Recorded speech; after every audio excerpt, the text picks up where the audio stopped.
हमने तो चुनौती दी, कोई आया नहीं। और दूसरी बात, अब उनकी चर्चा ही मत कीजिए क्योंकि वो फेल हो गए, वो आई नहीं है।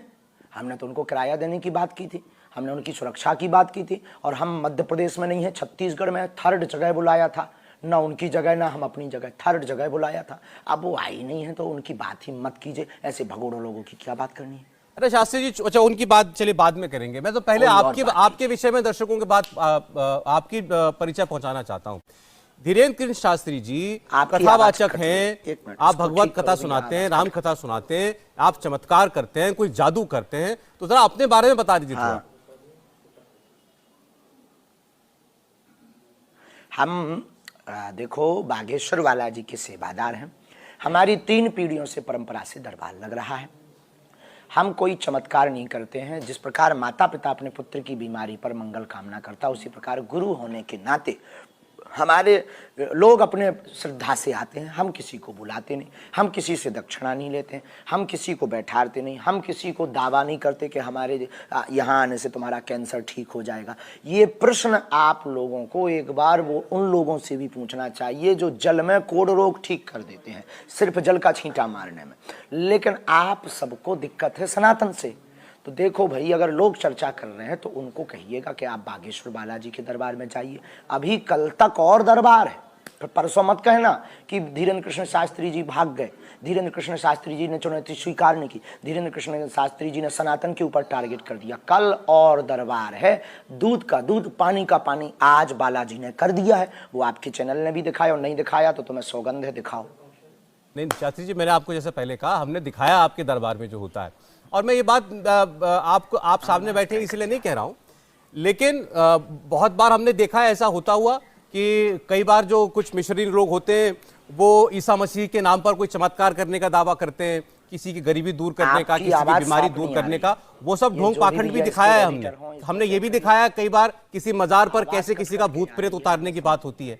लेकिन वही वैसी तस्वीरें हमें आपके दरबार में भी दिखाई देती है, और इसीलिए आपको आज हमने आपसे समय मांगा था कि आप अपने दरबार में जो लोग आते हैं उनके बारे में आप दावा करते हैं कि आपको सब पहले से पता हो जाता है, तो आपको कैसे पता चलता है?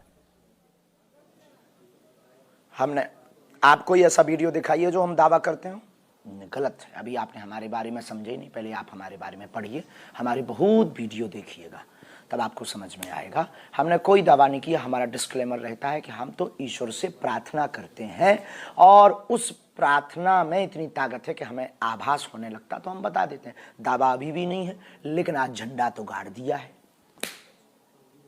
नहीं तो जैसे कोई आपकी सभा में पहुंचता है, आप खुद ही उसको बुला लेते हैं, बिना वो उसके आपको नाम बताए आप उसको नाम से पुकार लेते हैं, आप उसके घर के बारे में बता देते हैं, आप बता देते हैं कि उसके घर में कहां क्या तो चीज रखी है। सनातन में वैदिक मंत्रों की और साधु संतों की तपस्या का प्रतिफल है। वैदिक धर्म सनातन धर्म में यही तो ताकत है। इसी को तो देखने के लिए आपको दरबार में स्टूडियो से नहीं या डायरेक्ट आकर के देखना चाहिए कि कितनी ताकत है सनातन धर्म में, वैदिक धर्म में, मंत्रों की ताकत में कितनी ताकत है। आप आकर के दरबार में, कोई बंद कमरे में दरबार नहीं लगता है, लाखों लोगों के बीच और 50-50 कैमरों के मध्य लगता है। और भारत के इतिहास में पहला ऐसा दरबार हुआ होगा जिसके पीछे पूरे देश की मीडिया सामने खड़ी रही हो। मीडिया का काम सत्य दिखाना है, आप लोगों की गलती नहीं है। लोग आपसे पूछते हैं तो आप दिखाते हैं, तो आपकी कोई गलती नहीं है। आप तो भूमिका अदा कर रहे, लेकिन भूमिका के सामने भी हनुमान जी ने सनातन धर्म का झंडा गाड़ा। हम तो आपको देखते हैं सामने, तो आप बताइए कि आपके पीछे कौन सी शक्ति होती है वो जो आपको सब कुछ पहले से पता चल जाता है? हमें कोई ऐसी शक्ति नहीं, हमारे तो ऊपर गुरु जी की और अपने इष्ट श्री बागेश्वर बालाजी की कृपा है। 3 पीढ़ियों से दरबार लग रहा, तो स्वयंभू हनुमान जी हैं। हमने उनके चरणों की सेवा रचा की, तो उन्होंने हमें चुना कि आप सनातन धर्म का प्रचार कीजिए। हमें गुरु जी ने ऐसी आज्ञा दी, हमारे दादा गुरु जी ने जो परंपरा नियम उन्होंने बताए हम उसका फॉलो कर रहे, पालन